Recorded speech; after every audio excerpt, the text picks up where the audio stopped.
Wasika. I am Avery Rickheim.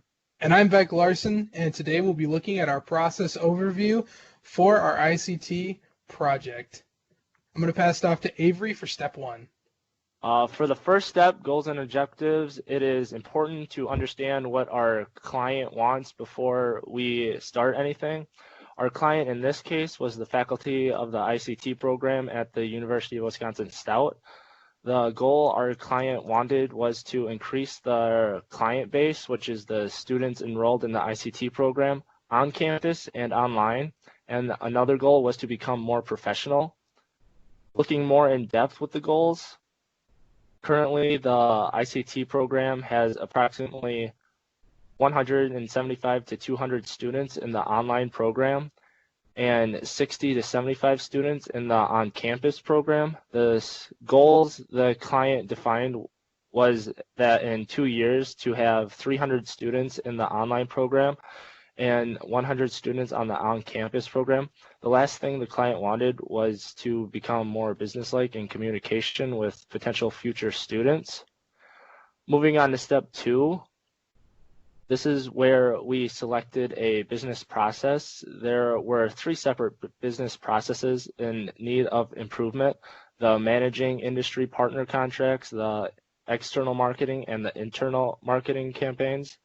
The internal marketing campaign was chosen as the focus for improvement, and then the next step is to examine the process of the internal marketing campaign. So now I'll have Beck take over and talk more about how to define and understand the process. In defining and understanding the process, the internal marketing campaign would revolve around a survey distributed to the ICT 103 students. The survey is a gauge as to how interested students are in the ICT 103 program, or ICT in general, and in ICT as a career. Multiple process maps were created to display every step needed to complete this process. The process map includes all individuals and groups that are involved in the process itself. And I'm going to pass on to step 4 with Dan. All right, for step 4, we looked at analyzing and measuring the process.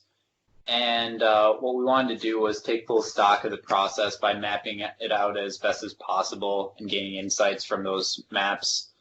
We also wanted to create diagrams that simplify or allowed us to see the process in greater detail.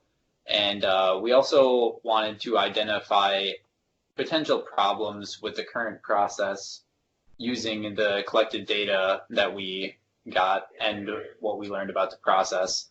And we finally wanted to identify what types of problems within the current systems there were, such as bottlenecks, cycle time issues, or part of the process simply being out of date. And for the next part, I'm going to hand it off to Sam.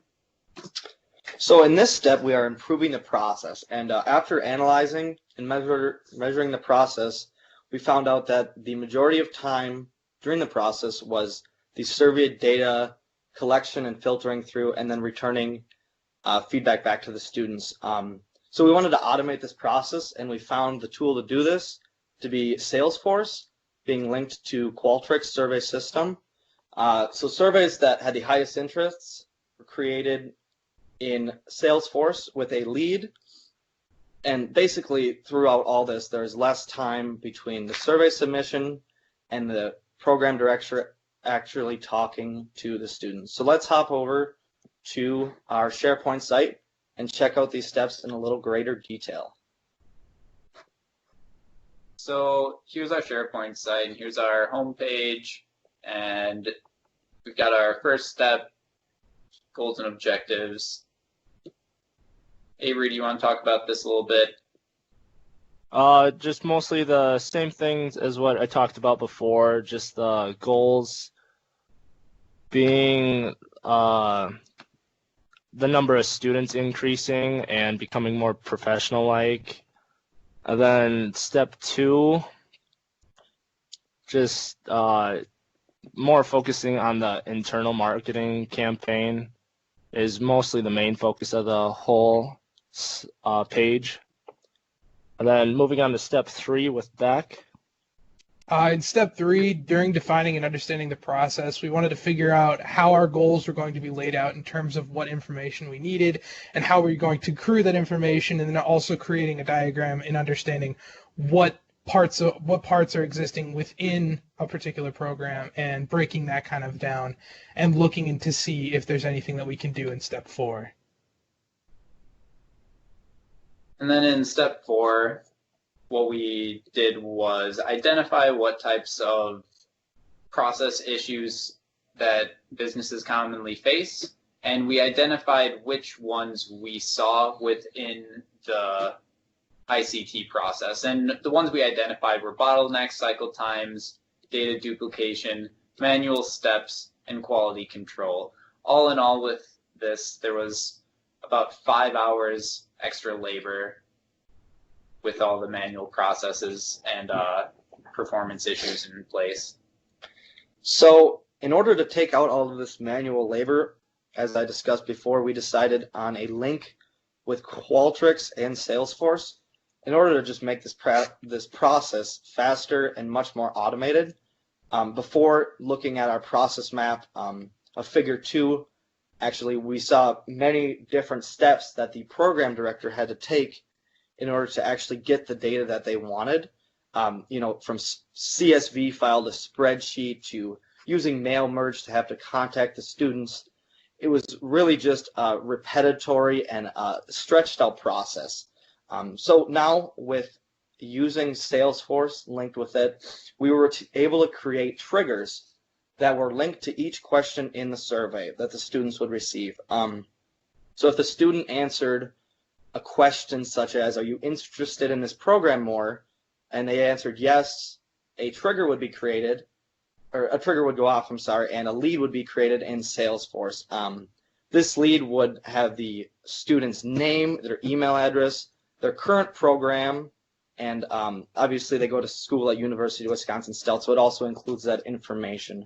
But really what it does is it puts everything in one place automatically, and from there, the program director is able to take one or many students at a time and send a mass email out with all the information included to students that they know are interested in the program because they responded with yes to this survey. I want to hear more. So let's actually take a look at this video now that we created. Going through the process, we're going to start it out as being the student receiving the survey. This would be represented in maybe a D2L assignment that the student would get the link to the survey. So they would receive this link to the Qualtrics survey and they click on it. So they come to this screen. Obviously, this survey might be a little more summed up than the actual survey, but we just did this for presentation purposes. So the first question being, are you interested in the program at Stout? If they answer no, no trigger will be created, but yes, boom, there's a lead created right there every time they answer yes to a question. Are you interested in a career in ICT? No, nothing happens. Yes, lead created. If they answer yes to any of the questions, only one lead will be created. And are you interested in taking any more courses? Yes, there's the trigger. So we're going to be, let's say, John Smith. And we'll be jsmith at my.uwstout.edu, for example. And here's where the major is entered. And easy as that, the survey is submitted and it is out of the student's hands and currently heading over to Salesforce, where we will go now and we will discover that this has automatically, once we get to our page here, this is our app launcher. I use the sales function, but we see on our dashboard here that John Smith was created on a new lead. And you can present this dashboard so that you have real-time updates. As you can see before, our testing purposes, all of our other leads there. So if we go to leads and our open leads, here's all the students we created. So we have John Smith at UW-Stout with his email address. And if we click on his actual account there and we head over to details, we can scroll down and see that he is in the ICT program. So all this information came to us that fast. And now let's contact John Smith and the rest of the interested students on our list. So you can select one or many, and we go over to the little caret here and we send list email. So here we have our recipients up here with all 4 of them being included. And we'll make the subject ICT program interest. This is just for presentation purposes.